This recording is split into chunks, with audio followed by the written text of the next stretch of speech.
Oh, Jockey Vicky time.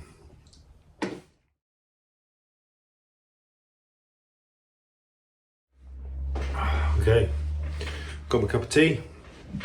Got my new lighting rig camera thing set up. I'm going pro at this now.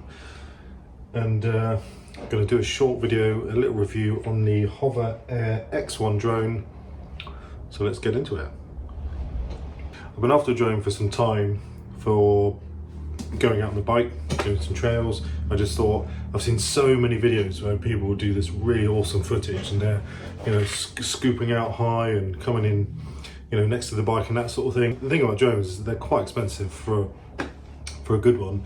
I did get a very cheap one to try, as you expect, hard to control, never really stayed up. So anyway, fast forward to this year, birthday comes around, I'm going on and on about drones. I think my fiance caved and she got me a drone, and this is the one she got me, the HoverAir X1. I was aware of this before I got it. You know, I've seen various clips online, and I think one of my riding buddies has got one, and he posted a very short sort of orbit clip. I have already unboxed it. Mostly because I'm impatient, and my birthday was a few weeks ago now, and there was no way this was going to stay in the box. But packaging wise, you know, it's good, it's solid. You know, it comes with a nice little sleeve that you take off and you play the old jiggly box game. It's empty because I've unpacked it. DHL, Amazon, whoever could make their way would be hard pressed to damage that box delivering it to your property. Inside the box, the drone actually comes like this. I think there's a couple of kits you can buy, just the drone and one battery, or the drone, another battery and a dual charger, which is the kit we've got. So yeah, smells good, smells like new electronics, if that's your type of thing. Little handle here for easy transportation, I guess. And yeah, inside, what you get is the, I'm trying to show this camera. So the drone, the charger, spare battery, and this space here is for a USB cable that I've just removed. So the drone itself, very small, very light. This is how you'll see it most of the time. I'll try and get some close-up shots. But you've got a very small camera and a little gimbal at the front. Your on button on the top, a little mode selection button here which switches between these modes. And to get going, you literally unfold it like that. There's no controller, no nothing. You do a long press of the button on the front. This is easier to turn on because on the bottom here, there's cameras and also some sort of sensors. And I often find when I'm trying to turn this on, the natural place for my thumb is over these. So to avoid smudged video, I often find it's easier to turn it on when it's closed, because then you've got somewhere for your thumb to rest on the bottom. Top tip. Hold it down for a few seconds, green light comes on, goes through its startup procedure, lights come on, the gimbal does a little up and down just to make sure, and a nice little chime. A nice little chime to say what the current mode is. When you're ready to fly, you open it out like so. Still a very small package. That's what she said. Put it on your palm. I've never got enough space here for what's current mode hover. Quick press. Continue hover.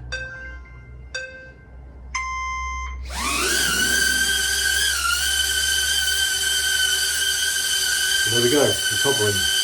And the red light tells you that it's now filming. It's also tracking me, so if I move around, it tracks. It's probably really loud. And then to land it, put your palm under it and it lands on your palm. Easy as. If you want to switch modes, really simple. You can either do it through the app or you can just press the button on top. Zoom out. Zoom out mode. Follow. Follow mode. Bird eye. Oh, bird's eye. I pressed it twice then by accident. You've also got custom mode, which does things like dolly track and side track. So if you press that, Custom.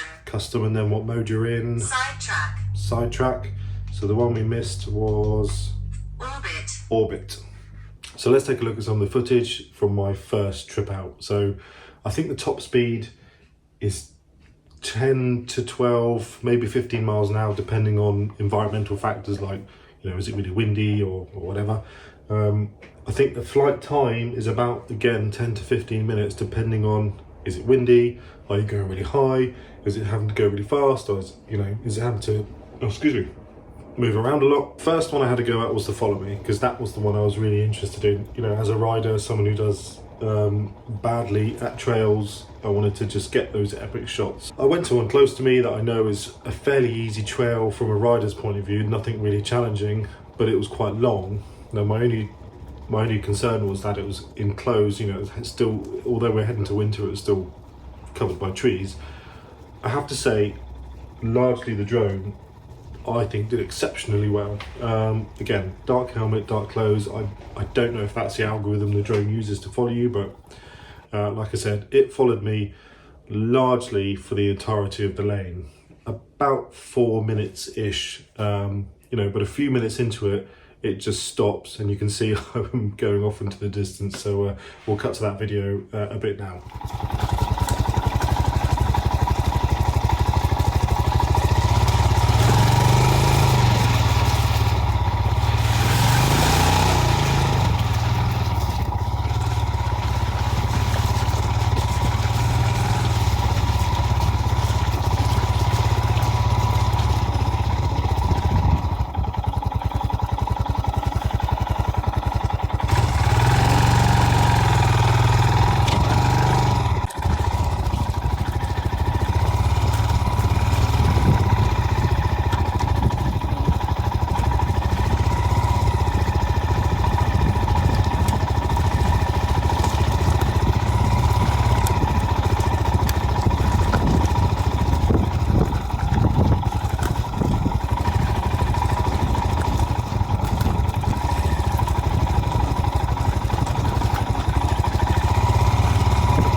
So an okay first flight. Oh, can't focus on it with the hover. There we go. It did stop. There's my bike, and if you can see it in the distance.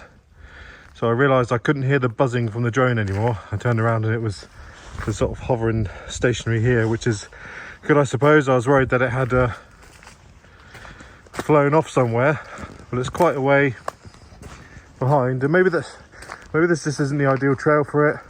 I think it followed me most of the way down. This is quite a long lane. The battery's already gone down to 2. But I think a lot of that was just hovering, waiting for me to do so, you know, waiting to find me. So, yeah, we'll perhaps get to where it's a bit clearer and try it again. I went through some big puddles though, so I'm hoping it captured that, because I'm hoping that might look quite cool. We'll see. Okay, zoom out. I quite like this mode. It's just quite cool to start really cropped quite closely, and then to like come out and give that, you know, bigger, larger picture of where you are. I think you could get some really cool, not just motorbike stuff, but you could get some really cool shots with this. And I've seen some really, you know, epic surroundings where you start in close and it's like on a bike or on a person, and you draw out and they're in like a, you know, great metropolitan area, or, you know, on top of a mountain somewhere. So this mode, super easy. You know, you put it in this mode, you go in the app, you say I want it to go, you know, I can't remember, 10 feet, 20 feet, 50 feet away or whatever. Off it goes, back it comes. I'll overlay the clip here because what you can see is actually, I don't know, I mean, I hadn't moved, but I think it probably got confused as to where it started, because I thought I was going to get it in the face. To be honest, it was coming in for a bit of a kiss. So that was, I think, just be aware. I think that's the only thing I would say about that, is it's totally fine. But, you know, it did come in at that one occasion quite close. But again, super easy to use. Footage looks great. No complaints at all. So again, Orbit, super easy. Hit the button on top to the app. Hit the button on top till the drone says Orbit. Use the app to change it. you know, set how far away, the radius of the circle, you know, I think it's 5 feet or 8 feet. Press the top, off it goes, round it goes, back to the start. Super easy. I noticed on one occasion, I don't think I have the footage, I think a little gust of wind caught it and then it sort of, you know, did this kind of shaky movement. That's very environmental, can't do an awful lot about it. It is a lightweight drone, so it is going to be more susceptible to those types of environmental effects. But yeah, great footage. I mean, who doesn't want to see themselves sat on their bike, you know, with a 360 view? You know, awesome stuff.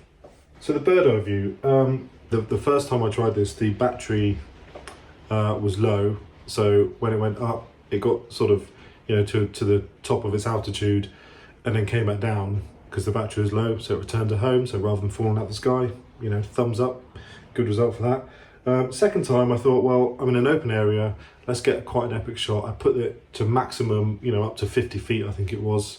And then when I got the footage back and looked at it, I was actually quite disappointed because I don't know if it's because it was, like I said, sort of 5:30, 5:45, or that it was just a bit too windy, but actually it's quite shaky. I'll overlay the video now and you can see, but the further up it gets, the shakier it is. So I don't want to say it's a poor representation of it or it's not a good feature, because I do want to do some more testing.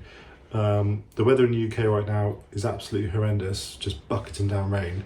So when there's a dry, bright, not windy day, I'll take it out and we'll try again, because I do think it's got some scope for some epic shots. I think it was just poor environmental factors. I mean, this thing is so small and it's so light, you know, it's a wonder it stays up, you know, even with a little bit of a side wind. But yeah, that footage was a little bit disappointing. So yeah, I'm not completely sold on that, but I think I'm going to be sold the next time I try. So I'll flash some screenshots up now of the app. The app's actually pretty good.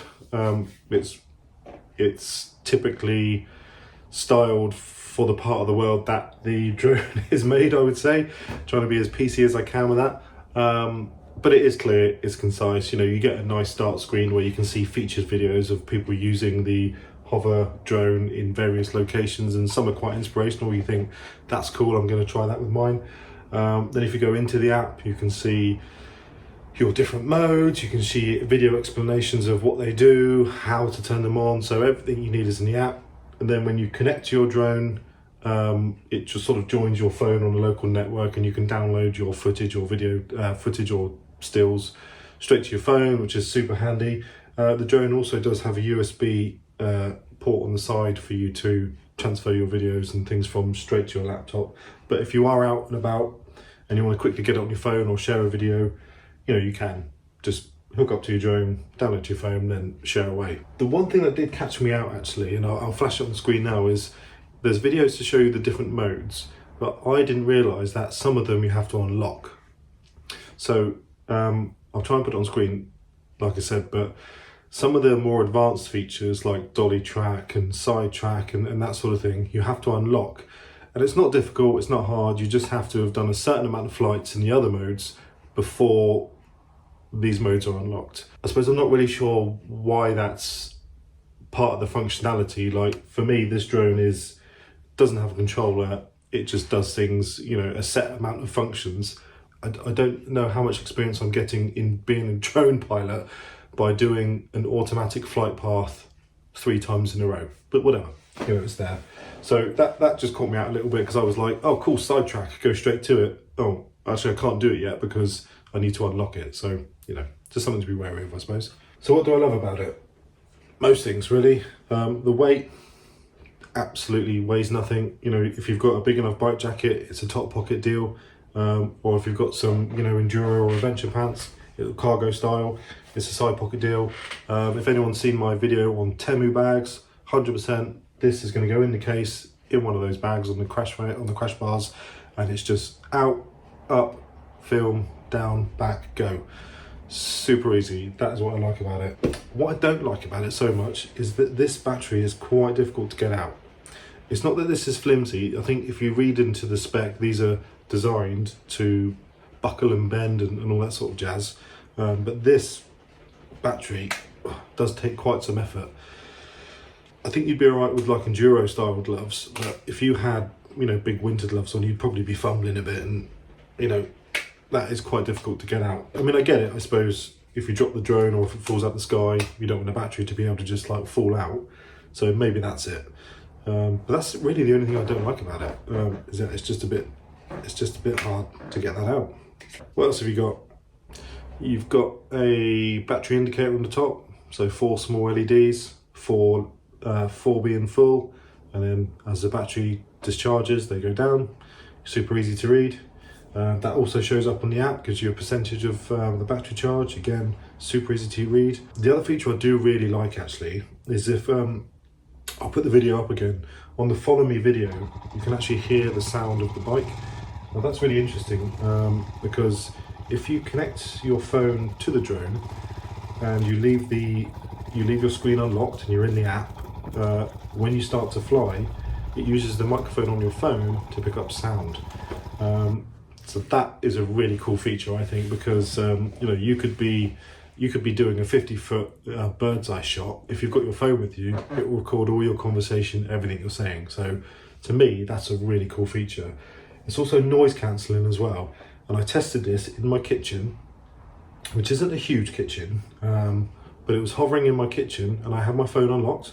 It's got noise cancelling on it as well, so you can't hear the sound of the blades and the motors whirring. You can only hear people talking or what's going on. So in my kitchen I could hear the kettle boiling, I could hear me calling my cat, you know, that sort of thing. So really cool feature, 10 out of 10, you know, to the HoverAir for that. That is a super cool feature. So I guess lastly, to try and keep this sort of short and kind of interesting, again, like I did with the Temu bags, having been given it as a present, would I go and spend my own money on it? Absolutely 100% yes. Would I get it again? Absolutely 100% yes. Would I recommend it? Yes, depending on what your expectations are.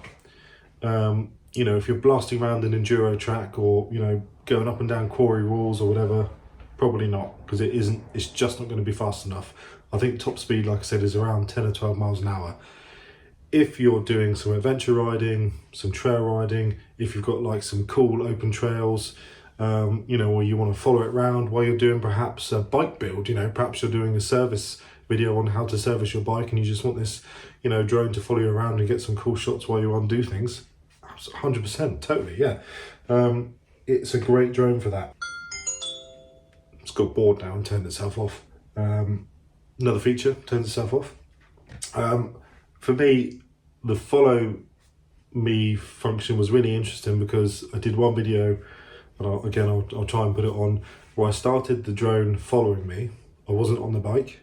I have a little walk around. I then get on the bike, start the bike, proceed to ride away, and it still follows me. Well, I mean, I don't know how it does that, but it did it. So that to me, super impressive. So, you know, being able to be off the bike, start the drone, follow me mode, get back on the bike, and just, you know, have it follow me is a really interesting feature. You also get firmware updates, and I'm wondering if, although they can't expand on the core modes, I wonder if in the future there'll be more custom modes. I suppose the only thing we haven't talked about is camera quality. I think it's 2.7K at, I can't remember the frames per second, but absolutely fine for YouTube, you know. I hope you found this video informative, or of any interest whatsoever. If you've got any questions, let me know in the comments. Like and subscribe and all that jazz. Yeah, and keep an eye out for more drone videos coming soon. Tea.